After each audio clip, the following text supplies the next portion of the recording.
Bonjour à tous et à toutes. Aujourd'hui, on se retrouve avec le docteur Garcia Faura de chez Institut Marquès qui va nous retrouver. Hop. Donc, on va parler d'insuffisance ovarienne. Peut-être un petit détail de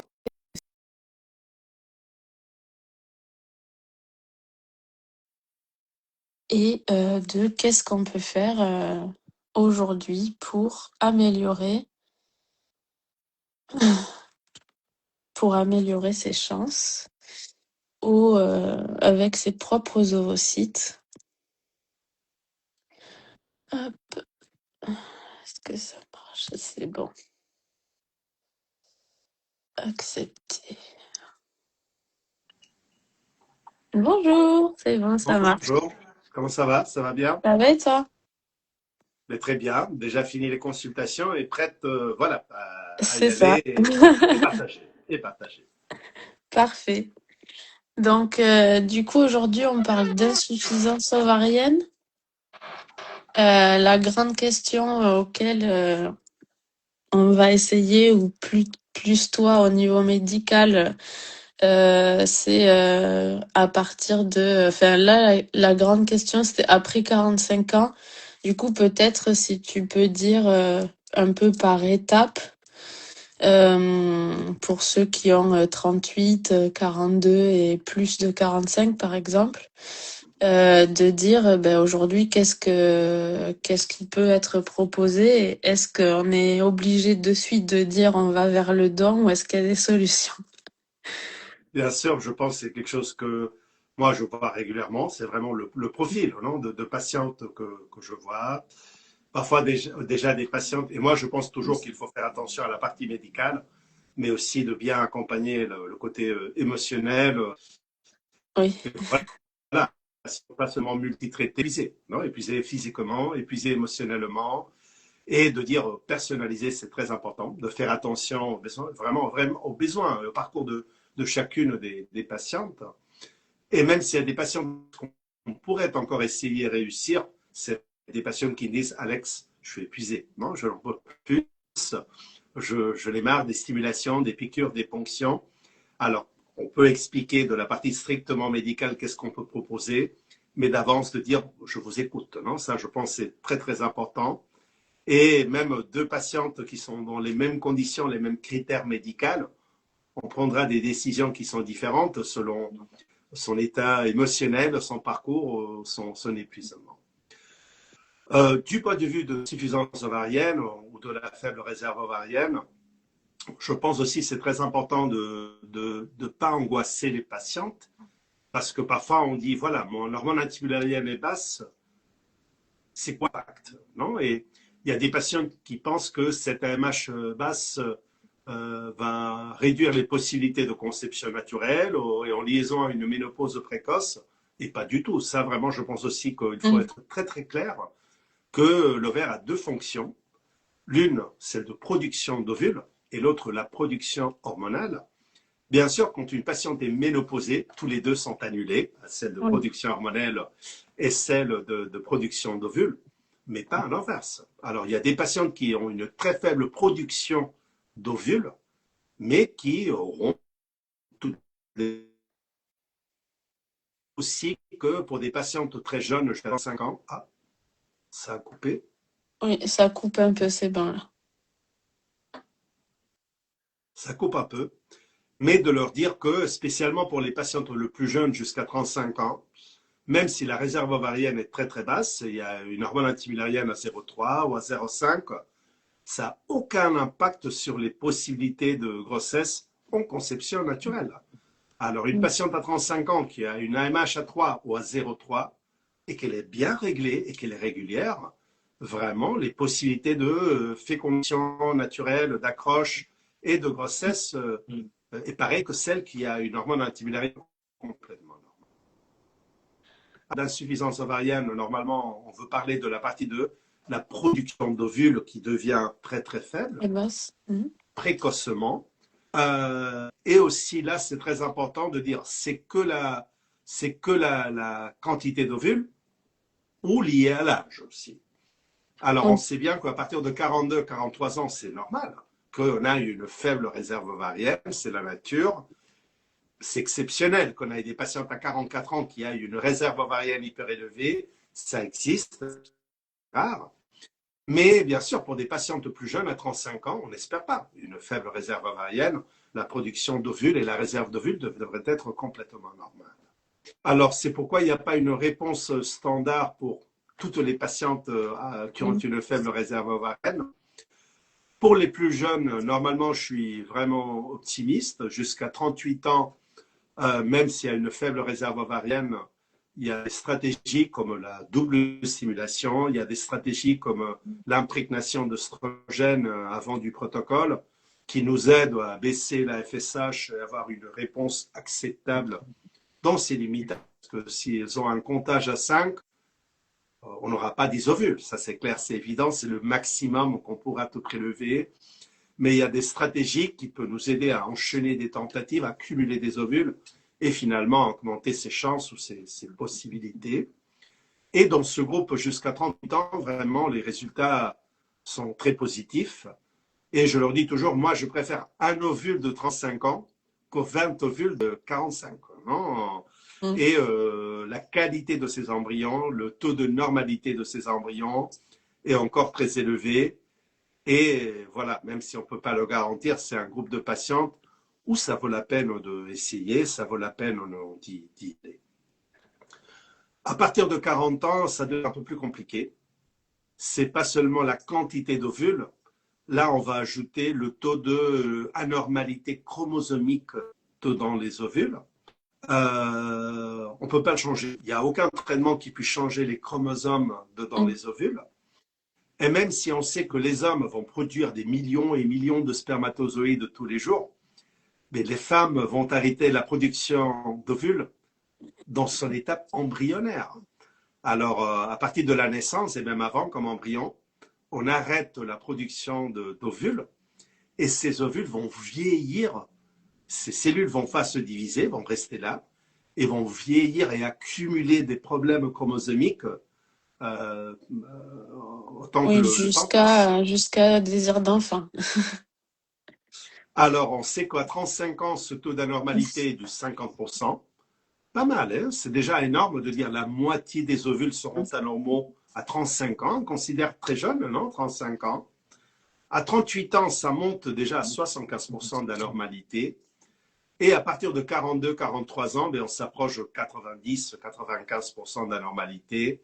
C'est ce groupe de patientes où même s'ils ont une faible réserve ovarienne ou une réserve ovarienne excellente, le taux d'anormalité est si important que presque tous les embryons qu'on puisse avoir, auront dedans des monosomies, des trisomies, et ce seront des embryons non transférables. Non Mhm. transférables. D'où En l'intérêt France, de, oui, oui, je vous écoute. pardon, d'où l'intérêt de faire le DPI à partir de 43 quand on fait des filles.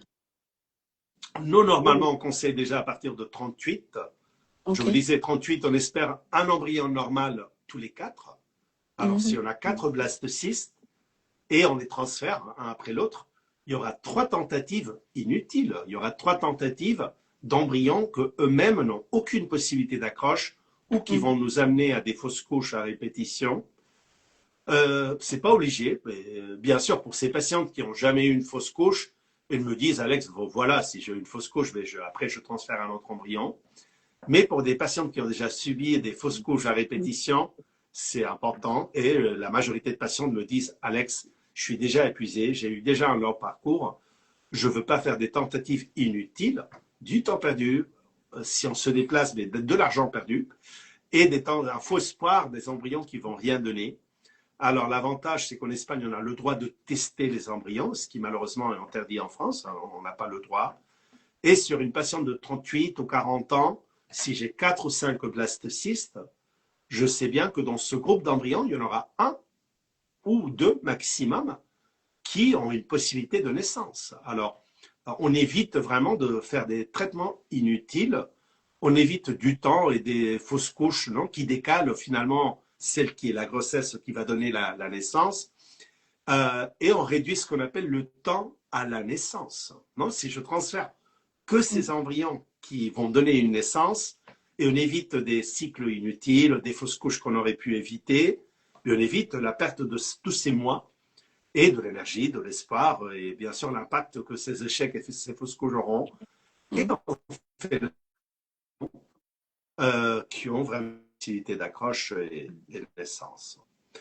Je comprends, Julie, qu'il y a toujours la question la plus compliquée de dire jusqu'à quel âge, non? On peut arriver. Alors, chez nous, en France, on sait bien qu'à 3 ans, voilà, c'est fini. Il n'y a que le don d'ovule, on n'a pas le droit même d'y aller. Et même en France, pour des patientes plus jeunes qui ont une réserve ovarienne très faible, s'ils ne peuvent pas garantir qu'il y aura un minimum de 4 follicules, ils vont leur dire, madame, on n'y va pas.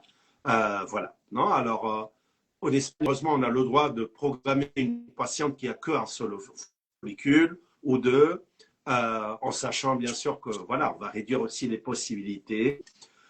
On peut dire que la limite aussi chez nous, au niveau local, c'est jusqu'à 43 ans. Pourquoi? Parce qu'à 43 ans, le taux de naissance avec ces ovules, on sait qu'il est autour du 5%, même si on fait 1, 2, 3, 4 tentatives. Globalement, à 43 ans, il n'y aura qu'une patiente sur 20 qui aura vraiment une naissance avec ces ovules. Même si nous, on a traité des patientes jusqu'à 46, 47, et parfois on a réussi. Oui, il y a Mais des moi, exceptions. j'aime bien toujours, je préfère parler de notre expérience après 30 ans ici à l'Institut Marquès que des statistiques générales. Je leur dis, ici, on est 16 gynécos. Alors, c'est une équipe qui est vraiment une très, très grande activité.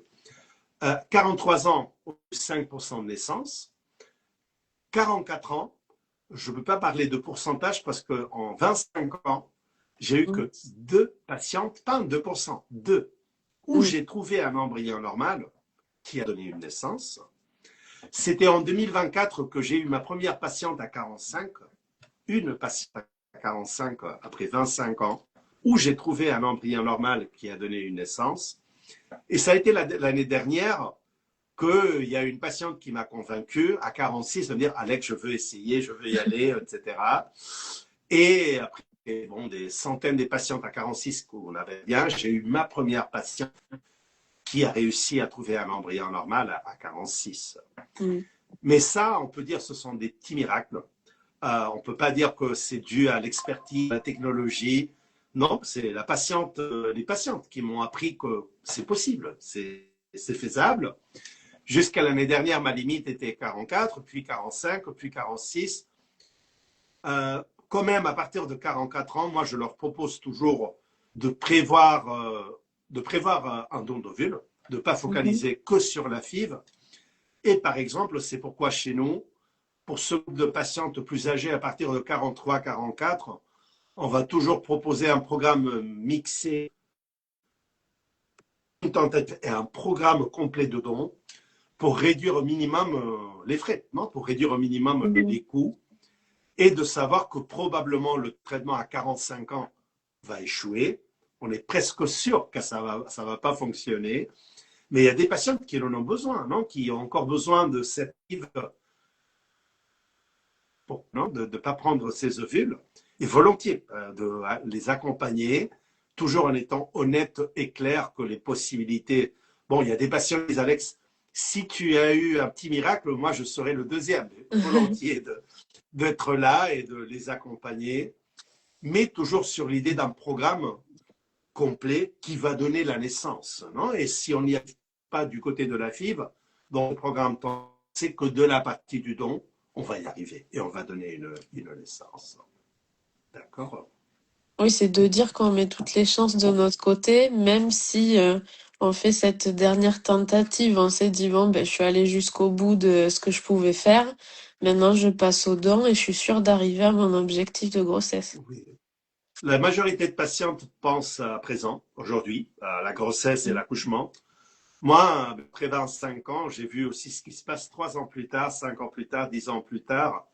Est-ce que je veux éviter 100% après de passer au don et d'avoir un bébé, d'avoir 5 ans plus tard le regret de dire pourquoi j'ai pas essayé. Non, et Mm. vraiment, parfois on n'y pense pas, moi j'y pense tout le temps. Et pour ce profil de patiente, je leur dis, oui, c'est vrai, probablement le traitement avec vos ovules va pas donner une naissance, mais à futur, vous allez me dire, je vous remercie de m'avoir accompagné.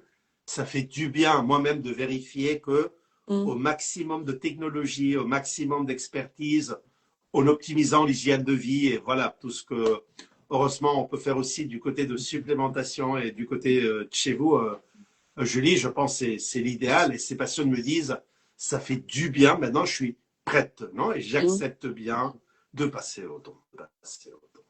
D'accord. Je sais pas, Julie, s'il y a d'autres aspects, je t'écoute. Alors, on a une dame, je sais pas si ça te parle, HRP, ou peut-être qu'elle voulait dire PRP. Pensez-vous que j'ai plus de chances d'avoir une grossesse? D'accord. Pour ce qu'on appelle le rejeunissement ovarien, te dire est-ce qu'on peut rejeunir les ovaires, j'ai déjà dit, on ne va pas modifier le taux d'anormalité. Il n'y a Mhm. aucune technique qui puisse réduire les trisomies, les monosomies. Ça n'existe pas, d'accord. Les programmes où on a commencé en 2010, 2015, et nous aussi, on a participé dans des programmes de PRP ou d'essayer d'améliorer l'insuffisance ovarienne. Vraiment, il y a eu des années où on se disait que cette manipulation de l'ovaire pouvait activer, non, à nouveau la production ou la disponibilité d'ovules. Il y a deux questions qui nous inquiètent. La première, c'est que s'il y a encore des ovules et Mhm. s'il y a encore une minimum réserve ovarienne, est-ce que attaquer cet ovaire peut la réduire au minimum, à zéro? D'accord. Ok, Et c'est pourquoi dans les études où nous, on a participé avec l'hôpital clinique, l'hôpital public le plus grand et plus important en Espagne, on prenait que des patientes qui étaient déjà ménopausées. Alors, ok, où c'était impossible de faire du mal. Il n'y avait pas d'ovules, il n'y avait aucune réserve ovarienne, on pouvait faire que du bien. Mais pour des patientes qui ont encore un comptage folliculaire à 2 ou à 3, ou pour des patientes qui ont encore des cycles réguliers, même sur une réserve ovarienne, je pense que l'RP est risqué du point de vue qu'au niveau scientifique, il n'y a personne qui ait montré que ça améliore le résultat. Il y a encore des études sur le PRP ovarien, mais on risque de perdre ce qui reste. Alors, moi, ok. ce profil de patiente, s'il n'y a qu'un seul follicule, moi, je préfère de faire une FIV sur un seul ovule que de faire un PRP qui pourrait éliminer complètement ces petites réserves ovariennes qui restent. Et du point de vue bioéthique, nous on participe dans des comités des bioéthiques avant de faire des études, ça serait complètement inacceptable de mettre en risque cette patiente de perdre complètement Ouais, c'est cette vrai. minimale réserve ovarienne qu'elle avait. Et la deuxième cause pourquoi on a abandonné le PRP de l'ovaire, c'est parce que on est en train de stimuler l'ovaire. On est en train de faire que l'ovaire réagisse. Et on n'a pas encore l'évidence, il y a encore pas le temps passé après ces études, pour dire est-ce qu'on est en train d'augmenter le risque qu'autre cellule de l'ovaire se développe et qu'on puisse, sans le savoir, augmenter plus tard le risque de cancer Mm. d'ovaire. Alors, ça, il n'y a pas d'évidence, que vraiment on a des études pour dire il n'y a pas risque, il n'y a aucun risque.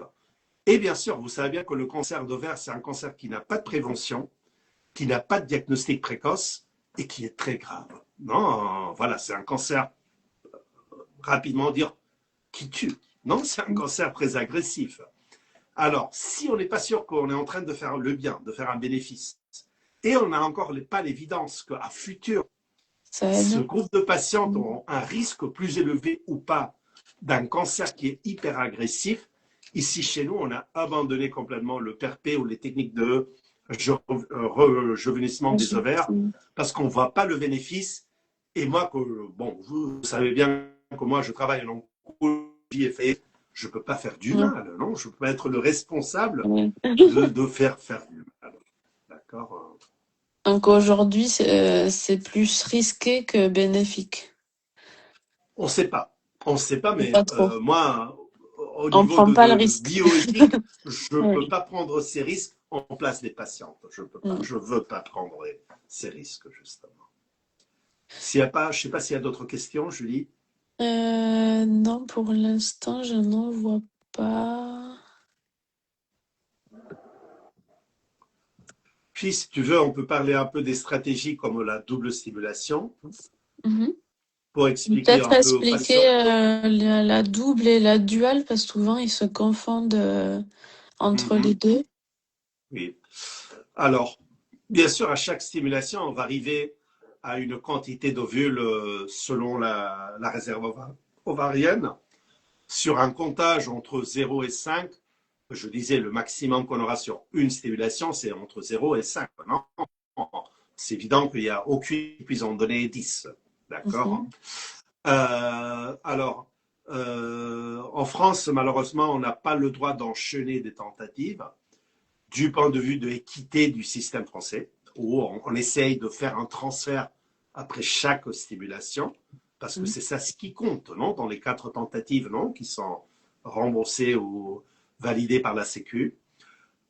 Mais pour ce profil de patientes qui ont une faible réserve ovarienne, nous, on aime bien leur proposer de enchaîner 2 stimulations, de vraiment avoir la possibilité de doubler la quantité d'ovules sur un mois. D'accord. C'est un protocole qui n'est pas du tout risqué pour ce profil de patiente.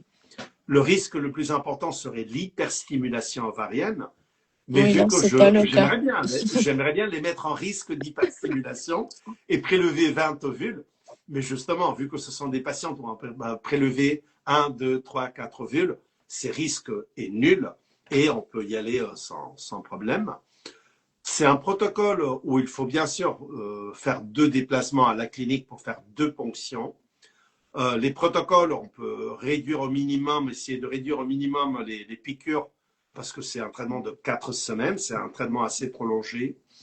Mais quand même, normalement, il y aura les contrôles et les piqûres à faire chez la patiente, J7, J9, J11. Il y a un premier déclenchement pour la première ponction qui va arriver normalement la ponction autour de J14. Mais la différence, c'est que normalement, on va déclencher de telle façon que les règles vont revenir très rapidement. La patiente va se dégonfler très rapidement, on fait le décapeptyle, et 5 jours après la première ponction, les règles reviennent, la patiente se récupère parfaitement, et c'est là justement on a le droit de recommencer une deuxième stimulation et de faire une deuxième ponction autour de J28. Alors Ok. sur un mois, on a la possibilité de doubler, parce qu'on a les ovules de la première et de la deuxième ponction, de doubler les nombres prélevés au total. Et là, il y a des patients qui me disent, Alex, mais voilà, c'est quoi l'avantage d'enchaîner ou de décaler de cycle? Est-ce que ça fait la différence? Et je dois dire non, vraiment, on ne gagne que du temps. Sur moi, Ouais. il y a des patients qui me disent au niveau familial, laboral, oui, j'aimerais bien tout mettre dans le mois d'avril et mettre toutes mes possibilités. Et si on décale, mais parfois on fait une tentative le mois de mars, et puis le mois d'avril, il y a n'importe quel problème, puis il y a les vacances, et on décale et on est le mois de septembre. Non. Alors, le Ouais. problème principal, c'est qu'on ne veut pas décaler, mais voilà, on sait que parfois ça se décale, et que la double stimulation nous donne cette option de mettre 2 tentatives sur le même mois. Et ça, c'est rassurant, non, pour la majorité de patientes. Quand même, si j'enchaîne 2 tentatives au moins ou 2 au milieu, on va dire que globalement, la quantité ou le taux de normalité, il n'y a aucune différence entre une stimulation écartée ou une double stimulation. Il y a des études au début, l'année 2020,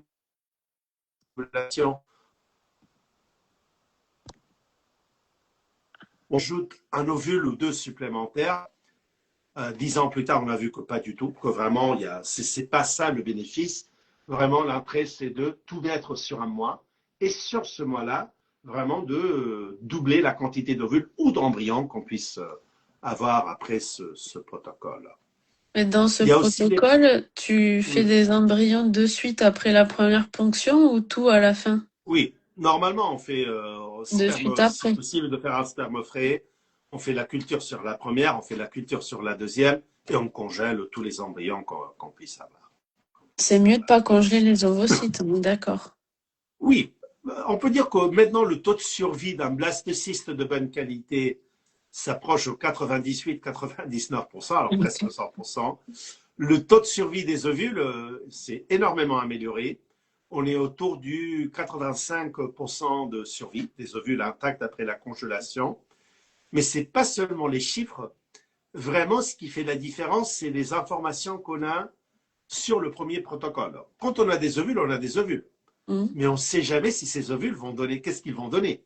Oui. Si on fait la culture des embryons, j'apprends sur cette première culture et je sais bien ce qui va se passer aussi sur la deuxième. Oui, ça permet d'adapter. Le taux de maturité, le taux de fécondation, le taux de blastocyste. Parfois, pendant la première stimulation, si je fais la culture des embryons, ça m'apprend qu'est-ce que je dois changer sur le deuxième protocole. Et on va pas changer énormément, mais on peut adapter un peu le deuxième protocole pour optimiser le résultat de la deuxième. Supposons que sur la première,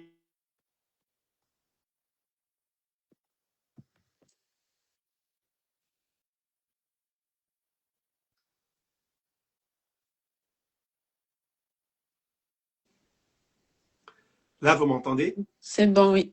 D'accord. Alors, si je vois que sur la première, il y a eu plein d'ovules matures, on peut parfois maturer in vitro, hein, mais que ce n'est pas l'idéal, mais j'ai fait le déclenchement que des capeptiles, mais parfois sur la deuxième stimulation, je peux proposer de faire un double déclenchement au décapeptile et à l'ovitrel pour améliorer ce petit détail qu'on n'a pas aimé sur la première tentative. Ou s'il y a une asynchronie sur le développement des follicules, ou si voilà, il y a des petits problèmes qu'on pense qu'on peut améliorer. Heureusement, entre la première et la deuxième, on peut adapter un peu le protocole si le résultat de la deuxième simulation. Dernière question. À 45 ans, avec une AMH à 0,4, FSH à 5 et 3 follicules, du coup, la double stim, ça se tente. Ça serait faisable. Je dois le dire, ça serait mon deuxième petit miracle à 45 ans. Je lui proposerai toujours, si possible, hein, d'envisager cette option du tandem. De dire, d'accord, on va vers la FIV, mais en sachant que si ça ne va pas, on est dans un programme où il y a compris aussi un traitement de dons. Et évidemment, sur cette patiente, 2-3 ovules, si en double stimulation, on peut arriver à avoir 4-5 ovules en total. Le taux d'anormalité est très élevé. Non, ça c'est le problème principal. Mais oui, si je fais ce traitement dans ces conditions, sur cet âge, AMH, etc., oui, je pense que ça vaut toujours la peine. La stimulation et une double ponction. Super. Je crois qu'on n'a pas d'autres questions. On est pas mal. Tout était clair, du coup, c'est parfait. Parfait. Il y a aussi des petits détails, je pense, c'est important. Quelque chose qui est très stressant pour cette patiente, pas la ponction, non, le fait de annuler le cycle. Non, ça c'est, je pense, quelque chose que les patients doivent connaître. Moi, je préviens toujours en avance. Il y a des patientes où il n'y aura pas de réponse. Ça, pour des patientes vraiment, et on doit leur... Ça peut arriver qu'il n'y a pas de réponse. Alors, on peut annuler et recommencer sur un protocole un peu différent. Et l'autre problème qu'on trouve pour des patientes qui ont une insuffisance ovarienne, c'est l'ovulation précoce, que l'ovulation s'échappe. D'accord? On a des médicaments comme l'orgalutran, comme la progestérone, qui peut réduire ce risque, mais c'est un groupe de patientes, faible réserve ovarienne, spécialement à partir de 40 ans, ou même en prenant ce médicament, ça peut arriver. Que voilà, d'un jour à l'autre, on a deux beaux follicules et le progestérone, l'ovulation s'est échappée, On a perdu du temps. On ne va jamais les amener, bien sûr, au bloc opératoire parce qu'il n'y a rien à prélever. Mais c'est important aussi d'expliquer qu'elles sont un groupe de patientes où même en faisant le protocole optimal, le risque d'annulation et le risque d'ovulation, Et et plus de leur dire important. c'est pas une erreur médicale, c'est pas qu'on n'a pas fait. Et ça, je pense, c'est rassurant de leur dire non, on n'a pas raté l'ovulation, c'est pas le non, c'est la nature, sa nature de faible réserve ovarienne qui augmente ces risques-là. Et je pense c'est important de leur dire ça n'a pas été une erreur. C'est quelque chose qui arrive souvent pour ce groupe de patients.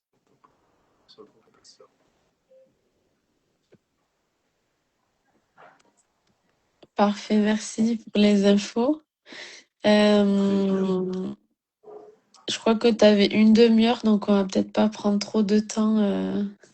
Comme tu veux, maintenant je dois partir je vais manger, hein, il faut à Barcelone. Alors, s'il y a encore d'autres petites questions au topo qui vous intéressent en liaison à l'âge et à la faible réserve ovarienne, je vous écoute, je suis pas pressé, pas du tout, vous inquiétez pas. Pas du tout. Bon, du coup, un dernier petit point, justement pour celles qui ont une insuffisance ovarienne et des cycles ultra longs avec justement l'inverse, pas ovulation précoce, mais pas d'ovulation tout court, parce que du coup, peu d'ovules, peu d'oestrogènes et pas de cycle régulier, quoi. Mhm. Ce profil de patiente, normalement, auront déjà une FSH élevée. Mm. D'accord. C'est un profil de patiente, on peut dire pas toujours presque ménopausée, mais parfois pré-ménopausée. Mm. D'accord. Et où, bon, il y a des règles qui sautent, il y a plus de règles, les règles reviennent tous les 2 mois, tous les 3 mois. C'est très important de ton côté, Julie, et bien sûr aussi chez nous, d'essayer de baisser non, cette FSH. La FSH réagit à la production d'œstrogènes. Si les ovaires ne produisent pas des estrogènes naturellement, la FSH va monter.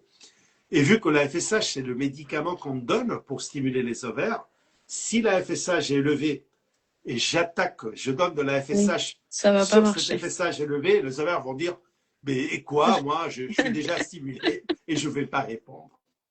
Alors, à nouveau, parfois, il faut faire un mois ou 2 mois de traitement et de protocole pour essayer de réduire ce taux de FSH. On sait bien qu'à partir de 15 ou 20, c'est très compliqué d'avoir une réponse, il n'y aura pas de réponse.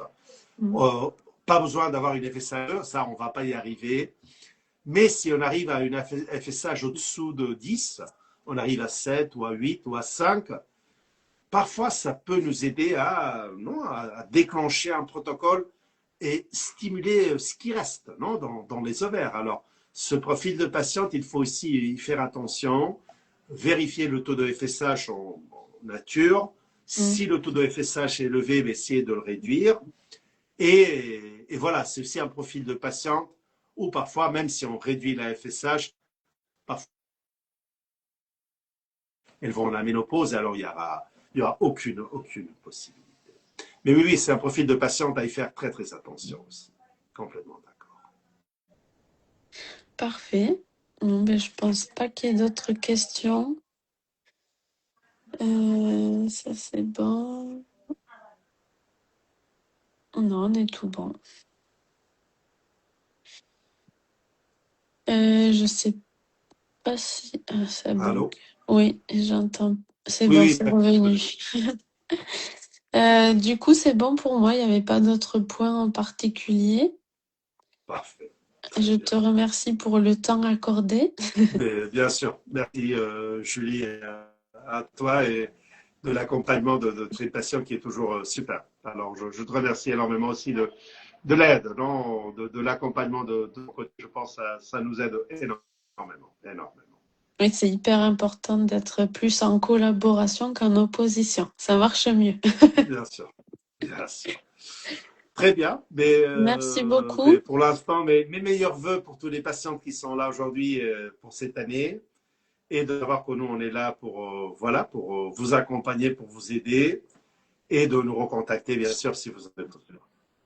Oui, s'il y a des questions sur le groupe ou autre, n'hésitez pas à m'écrire si vous avez besoin. Très bien. Bonne journée, à très bientôt. Encore Bon merci. après-midi à tous et à toutes. Allez, Au à revoir. bientôt.